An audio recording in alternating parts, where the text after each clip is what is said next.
Je voudrais qu'on voit des extraits de vidéos diffusées par une des avocates de la défense qui s'appelle la maître Nadia El Bouroumi, qui devrait être avec nous dans un instant. Des vidéos qui ont choqué certains, parce qu'on a rarement vu une avocate, notamment dans un procès comme celui-là, commenter juste après les audiences, de cette manière-là, ce qui venait de se passer à l'audience. Regardez, premier extrait de ce qu'a posté maître El Bouroumi.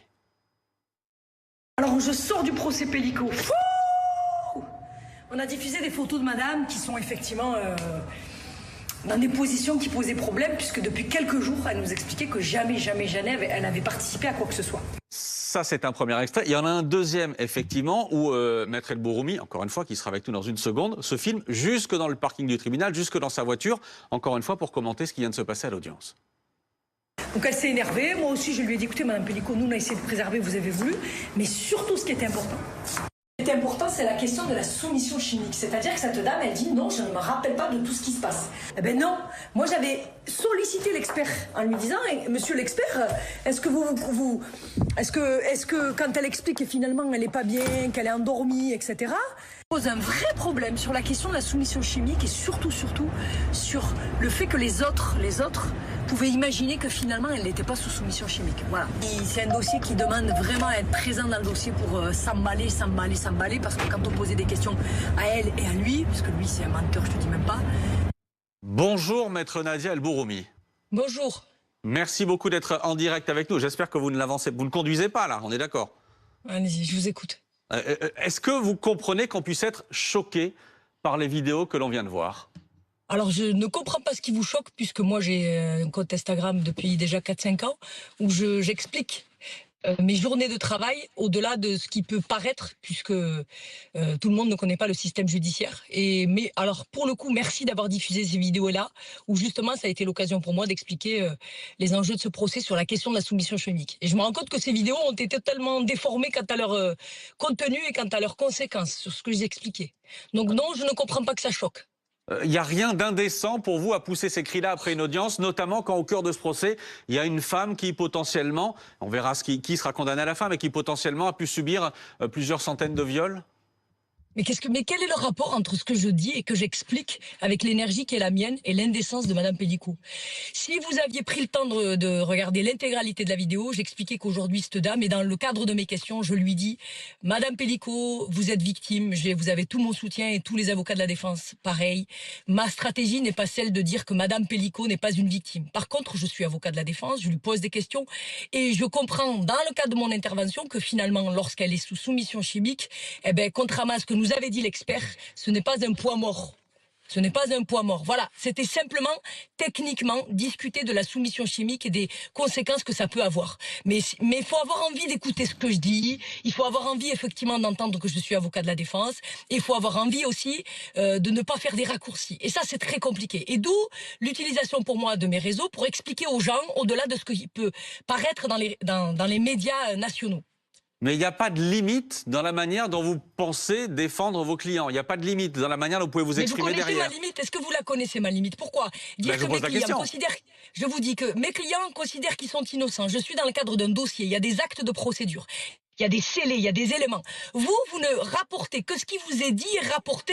Et même lorsqu'on a envie de vous rapporter les propos et que vous les avez... vous arrivez à les déformer. Moi, je ne comprends pas véritablement que ça puisse surprendre. Et j'ai fait une vidéo, et je le sais que c'est pour ça que je suis là ce matin, j'ai fait une vidéo parce que, suite à mes interventions, dans le cadre du procès, et non pas dans le cadre de mes stories, eh ben, j'ai été insultée, humiliée. Mes enfants ont bloqué leur compte. Ça, personne n'en parle. Et j'ai effectivement réagi avec humour en disant, eh ben, moi, je vais vous faire une vidéo, il est hors de question qu'on nous muselle, et effectivement, il faut se lever tôt. Et bien, même ça a été transformé. Mais alors, justement, attendez, je vais expliquer ça. Je vais expliquer ça. C'est ce que je dis. J'ai dit, on ne peut rien faire. Je vais expliquer ça, maître, pour que tout le monde comprenne bien. Parce que moi, je vais vous le dire très honnêtement, ça m'a choqué. Quand j'ai vu cette vidéo dont vous parlez, Très simplement, on est dans un procès où Gisèle Pelicot a été abrutie de médicaments par son mari, qui le reconnaît, où elle était sous soumission chimique, où elle était inconsciente. Ok, très bien. Et pour commenter ce qui est en train de se passer, vous mettez une vidéo avec Wake Me Up de Wham. Ça veut dire réveillez-moi. Là, il n'y a pas d'indécence. C'est de l'humour pour vous. Non, il n'y a pas. Alors écoutez-moi. Vous voyez, c'est exactement ce que je suis en train de dire. C'est le traitement que vous faites, vous, médias, de ce qui peut être dit. Parce que moi, dans ma légende, mais il faut avoir envie de lire la légende, j'explique qu'il faut se lever tôt pour me museler, qu'effectivement, c'est une triste réalité et que je préfère y répondre avec humour parce que j'ai été attaqué, humilié parce que je suis l'avocat d'accusé. Cette même journée, nos clients ont été insultés, pris en photo, vidéo. Et je dis, si vous lisez la légende, qu'effectivement, on a le droit dans une démocratie d'être avocat de la défense. Et là, c'est transformé, c'est repris, et on dit, regardez, elle a mis la chanson pour dire qu'effectivement, elle était sous soumission chimique. En fait, on ne peut rien faire avec vous. On ne peut rien faire. Et c'est ce que j'explique d'ailleurs dans ce procès, où j'ai l'impression que finalement, quoi que l'on fasse, la décision est prise, les médias décident de ce procès-là. Et mon intervention d'aujourd'hui, elle me confirme encore. Je suis obligée de me justifier sur un réseau social dont on me dit « Vous vous rendez compte, vous êtes sur les réseaux sociaux, mais vous, les médias, vous êtes sur des biais de réseaux sociaux et je suis victime de votre harcèlement et des insultes par les réseaux sociaux. » Donc non, il n'y a rien d'indigne. Si on a envie, effectivement, de considérer que c'est indigne, on le fait. Par contre, si on prend le temps de me connaître, de savoir qui je suis, de savoir que moi-même j'ai été victime de violences, de viols, etc., et ben on se calme. Mais on n'a pas envie de ça, voyez ? Parce que je suis l'avocat d'accusé. Et j'ai de la peine pour mes clients qui finalement sont traités comme des moins que rien. Madame Pelicot, elle a dit que c'était des dégénérés hier. Personne ne l'a rapporté. Mais c'est pas grave, on n'a pas le droit, nous. On n'a pas le droit. On l'a dit. Alors pour le coup, le dégénéré, on l'a dit 10 fois. D'abord, première chose. Et deuxièmement, il n'y a aucun harcèlement de notre part. On est simplement là pour vous poser des questions. Non, je dis pas de votre part. Attendez. Parce que reconnaissez que ce que vous faites, on ne l'avait jamais vu. Comme ça, en tout cas, moi, je ne l'avais jamais vu. D'avoir ces réactions-là sur les réseaux sociaux. Ben oui, mais pardon, je ne vous connaissais pas, Maître El Bouroumi, jusqu'à ces derniers temps. Donc je le dis, et personne ne remet en cause le droit de la défense, les droits de la défense. Il y a juste une chose, c'est que là, on est dans un procès qui est particulièrement sensible, avec une résonance particulière, et où un certain nombre de comportements ont pu perturber, interroger. Par exemple, Maître El Bouroumi, quand nos reporters relatent que vous avez crié à l'audience sur Gisèle Pelicot. Voilà. Merci de me donner l'occasion d'y répondre. Vous savez, pendant 2 semaines et demie, on s'est battu, mes confrères et moi, et la Cour, pour faire en sorte que lorsque les vidéos de Madame Pelicot soient diffusées, ou des photos, il y a un huis clos partiel. Madame a crié, elle s'est battue pour dire non, je veux pas de huis clos, je veux que ce soit public. Au moment où on diffuse certaines photos pour expliquer effectivement, dans le cadre de notre défense, on en a besoin, et nous, on s'est réunis les avocats en se disant, moi c'est délicat, ça me plaît pas, et je lui ai dit, ça me plaît pas, je voulais pas le visionnage de ces vidéos. Au moment où on le fait, elle crie « Je suis coupable, vous dites que je suis coupable, vous êtes coupable. » Et je prends le micro en disant « Mais Madame Pelicot, on s'est nous battus pour pas que ces photos soient diffusées. On n'a pas souhaité ça, nous, parce qu'on est des femmes. Parce qu'on est des femmes, parce qu'on est des avocats, parce que je suis mère et grand-mère et c'est vous qui vous êtes battus. Est-ce que j'ai le droit, dans une cour d'assises, est-ce que j'ai le droit, moi, avocat de la défense, dans le cour d'assises, de prendre le micro lorsque c'est une tension générale? Et est-ce que j'ai le droit que la presse ne me reprenne pas sur ça? C'est quand même assez extraordinaire que le contenu des procès soit relaté dans la presse sans alors qu'on les décontextualise. Mais, Maître El Bouroumi, sur ces vidéos particulièrement, sur les vidéos, à partir du moment où... Attendez, sur ce que je vous dis là. Sur le fait que j'ai le droit d'intervenir. J'étais à l'audience. Maître El Bouroumi.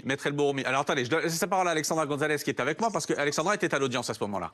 Oui, bonjour maître. On a rapporté l'audience, on a rapporté ce moment de tension où vous avez hurlé sur Gisèle Pelicot parce que nous, la presse judiciaire, c'est notre rôle de donner à voir à la société comment se déroule la justice lorsqu'elle n'est pas à huis clos. Vous dites que Gisèle Pelicot disait je suis coupable et vous êtes les victimes, venez vous asseoir à ma place. C'est vrai, mais elle ne faisait pas référence à la diffusion des photos. C'est vous qui en êtes venu à ce moment-là à la diffusion des photos.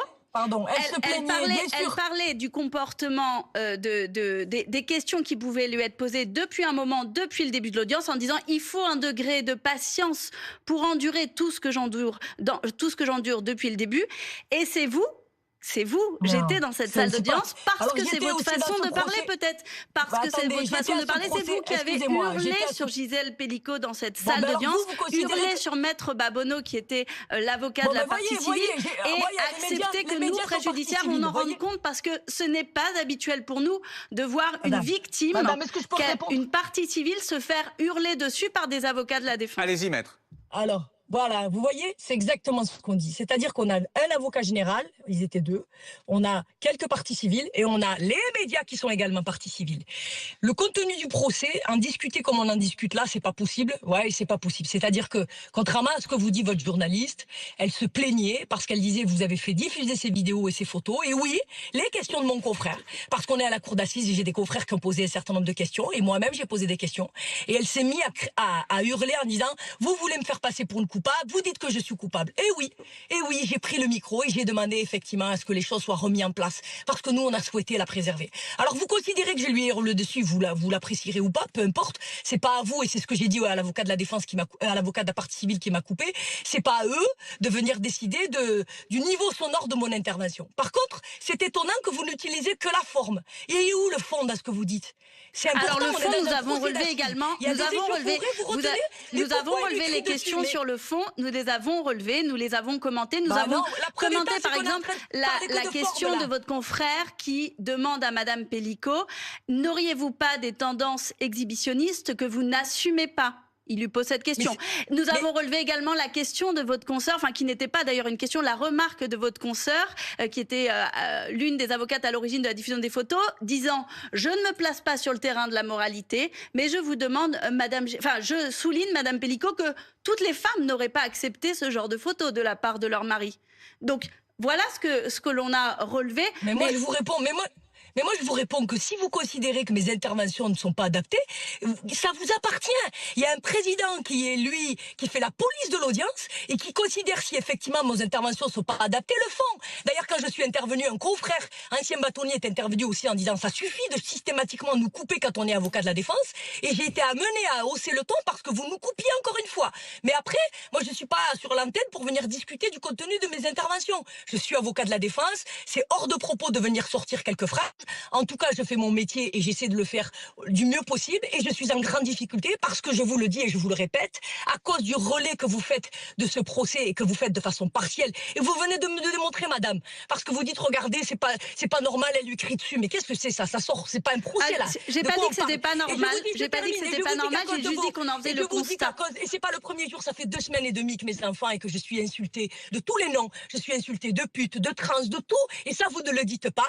Et effectivement, ma vidéo a pour objet de répondre avec humour à l'intégralité de ces attaques. Et je vais vous dire encore une fois, toutes ces interventions, on le vit comme vraiment des intimidations. La semaine dernière, c'était mon confrère de Palma.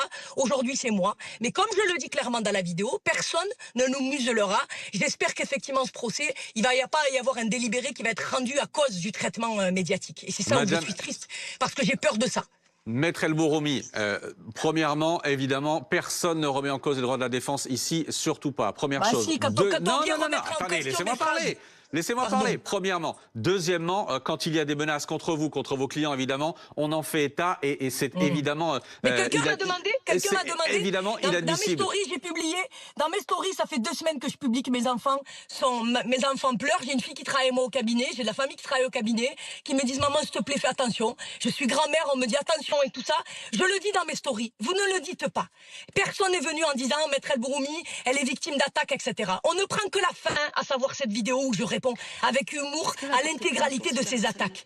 On me dit que je vais aller courir et quand je vais aller faire mon jogging, on va me tuer. On me porte toute une série de menaces et vous le dites pas. Et tout ça est évidemment inadmissible. Est-ce que vous allez porter plainte, Maître Bourhoumi ? Dans ce pays, que lorsqu'on est avocat de la défense et parce qu'on défend des gens qui sont des viols, je vous rappelle que 30% des dossiers qui sont traités par le parquet, ce sont des dossiers de meurtre. Et là, on cristallise sur ce procès-là. C'est quand même assez étonnant. Moi, je suis extrêmement choquée que je puisse pas tranquillement faire mon métier, qu'effectivement, on puisse me dire, bah, ta forme, ça ne convient pas. Vous pouvez reconnaître que vous êtes là, dans la défense d'un procès qui est absolument hors norme, qu'on n'a jamais vu. Jamais vu. D'accord, alors parce qu'on l'a jamais vu, tant mieux, on voit de nouvelles choses. Regardez, vous me découvrez. Par contre, moi, j'ai des clients qui sont 51, qui subissent la Ah, on a un problème de son. On a un problème de son, Maître El Bourmi. On a des journalistes qui commentent quand on intervient. J'ai l'impression que c'est des parties civiles. On a des journalistes, moi je suis derrière, je prends la parole, j'entends ouf, ah, mais c'est pas possible. On n'arrive pas à travailler sereinement. On a demandé le huis clos. On a demandé le huis clos pour pouvoir travailler sereinement. On nous a dit non. Eh bien malheureusement, ce sont les conséquences de la publicité des débats. Et c'est ce que j'ai dit à Madame Pellicot, pour lequel j'ai quand même dit que j'avais beaucoup de respect et que pour moi c'est une victime à 100%. Par contre, on est obligé effectivement de devoir intervenir parce que sinon ce serait un procès qui serait simplement orchestré par la partie civile et par les médias. Voilà, mes interventions elles ont toujours eu pour objet de dire ça, que cette pauvre dame elle est victime et que nous on essaye de défendre des gens. On a une position qui est celle qui plaît ou qui ne plaît pas, parce qu'aujourd'hui la presse n'est pas capable d'entendre la possibilité de ces garçons de pouvoir être innocents. Personne n'est capable de l'entendre et c'est pour ça que j'ai toujours refusé de faire des interviews sur le fond. Vous n'êtes pas mature. Et d'ailleurs madame la journaliste qui vient d'intervenir, excusez-moi, je vous avais pas vu dans la salle, eh ben, elle me confirme, on ne peut rien faire. Maître El Bourmi, juste pour bien éclaircir les choses, vous plaidez l'innocence, vous défendez deux co-accusés, me semble-t-il. Oui. Vous plaidez l'innocence pour ces deux co-accusés-là?